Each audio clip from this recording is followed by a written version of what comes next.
शहराची खबरबात या बातमीपत्राचे प्रायोजक आहेत Mac care super speciality hospital Ahmednagar.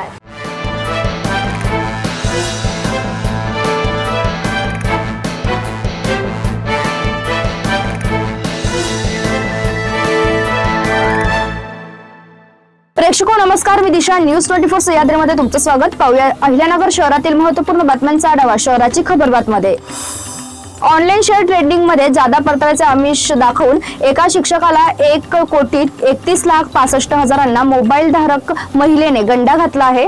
ही घटना 25 नोव्हेंबर 2025 ते 1 जानेवारी 2026 दरम्यान घडली आहे। या प्रकरणी सायबर पोलीस ठाण्यात संशयित आरोपी महिलेविरुद्ध गुन्हा दाखल करण्यात आला आहे। घरगुती गॅस सिलेंडरच्या टंचाईवर मात करण्यासाठी शासनाने केरोसिन हा पर्याय हाती घेतला आहे। मात्र जिल्ह्यातील बाजारात स्टोव्ह आणि इतर तत्सम उपकरणे पुरेशा प्रमाणात उपलब्ध नाहीत। 8 तालुक्यांमध्ये स्टोव्हची उपलब्धताच नसल्याचा अहवाल जिल्हा प्रशासनाने शासनाला पाठवला आहे। केरोसिन जास्त दरात उपलब्ध झाल्यास लाभार्थी घेण्यास तयार नसल्याचं देखील अहवालात नमूद करण्यात आलं आहे। नगरच्या सायबर पोलीस ठाण्यात एका नामांकित IT कंपनीच्या वतीने फिर्याद दाखल करण्यात आली असून कंपनीच्या बौद्धिक संपदा हक्काचा भंग करून सॉफ्टवेअरचा सोर्स कोड चोरी करून त्याचा गैरवापर केल्याचा आरोप करण्यात आला आहे।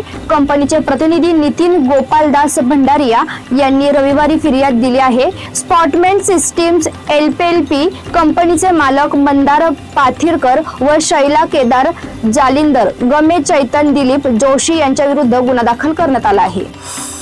केडगाव बायपास परिसरात एका मालवाहू ट्रक मधून सुमारे 78,82,184 रुपये किमतीच्या कापडाच्या रोलची चोरी झाल्याची धक्कादायक घटना उघडकीस आली आहे। या प्रकरणी STS ट्रक लॉग सोल्युशन कंपनीचे व्यवस्थापक अमीर कुमार ओम प्रकाश गुप्ता यांनी कोतवाली पोलीस ठाण्यात रविवारी फिर्याद दिली असून चालक आणि क्लीनर विरुद्ध गुन्हा दाखल करण्यात आला आहे।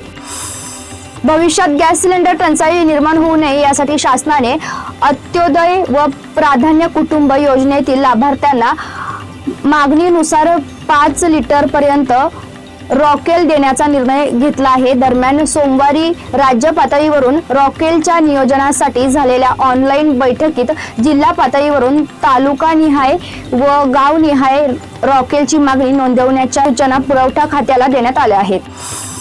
शहराच्या खबरबातमध्ये आपण इथेच थांबतोय, मात्र तुम्ही पाहत राहा न्यूज 24 सह्याद्री।